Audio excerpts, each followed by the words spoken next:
ಗುಬ್ಬಿ ತಾಲೂಕಿನ ಹೆಸರಹಳ್ಳಿ ಹಾಲು ಉತ್ಪಾದಕರ ಸಹಕಾರ ಸಂಘದ ಚುನಾವಣೆ ನಡೆಯಿತು. ಚುನಾವಣೆಯಲ್ಲಿ ದೇವರಾಜು 5 ಮತಗಳನ್ನು ಪಡೆದು ಅಧ್ಯಕ್ಷರಾಗಿ ಆಯ್ಕೆಯಾಗಿದ್ದು, ಉಪಾಧ್ಯಕ್ಷರಾಗಿ ಸುಮಿತ್ರಾ ಅವಿರೋಧವಾಗಿ ಆಯ್ಕೆಯಾಗಿದ್ದರೆಂದು ಚುನಾವಣೆ ಅಧಿಕಾರಿ ಮಹಾಂತೇಶ್ ತಿಳಿಸಿದರು. ಇನ್ನು ನೂತನ ಅಧ್ಯಕ್ಷ ದೇವರಾಜು ಮಾತನಾಡಿ, ಹಾಲು ಉತ್ಪಾದಕರ ಸಹಕಾರ ಸಂಘದ ಅಭಿವೃದ್ಧಿಗೆ ಶ್ರಮಿಸುತ್ತೇನೆ. ಸರ್ಕಾರದಿಂದ ಬರುವ ಸೌಲಭ್ಯವನ್ನು ಹಾಲು ಉತ್ಪಾದಕರಿಗೆ ಪ್ರಾಮಾಣಿಕವಾಗಿ ಒದಗಿಸುತ್ತೇನೆ. ಎಲ್ಲರ ನಿರ್ದೇಶಕರ ಸಹಕಾರ ಪಡೆದು ಸಹಕಾರ ಸಂಘಕ್ಕೆ ಹೆಚ್ಚು ಆದ್ಯತೆ ನೀಡಿ ರೈತರಿಗೆ ಎಲ್ಲ ಸೌಲಭ್ಯವನ್ನು ಒದಗಿಸುತ್ತೇನೆ.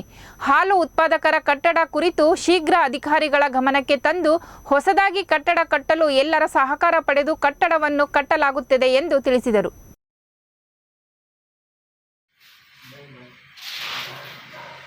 ವಿಷಯ ಒಂದೇದು ಪದಾಧಿಕಾರಿಗಳ ಚುನಾವಣಾ ನೋಟಿಸನ್ನು ಕೋರಿ ದಾಖಲಿಸುವುದು. ದಿನಾಂಕ 8/1/2024 ಸಂಘದ ಎಲ್ಲ ನಿರ್ದೇಶಕರಿಗೆ ಪದಾಧಿಕಾರಿ ಚುನಾವಣಾ ಸಂಬಂಧ ನೋಟಿಸ್ ಓದಿ ದಾಖಲಿಸಲಾಯಿತು.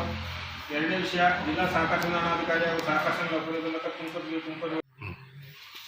ಅದೇ ರೀತಿ ಶ್ರೀಮತಿ ಸುಮಿತ್ರಾ ಷಣ್ಮುಖಯ್ಯ ಅವರು ಸಹಕಾರ ಸಂಘದ ಉಪಾಧ್ಯಕ್ಷರಾಗಿ ಅವಿರೋಧವಾಗಿ ಚುನಾಯಿತರಾಗಿದ್ದಾರೆ. ಅವರು ಕೂಡ ಅಭಿನಂದನೆ.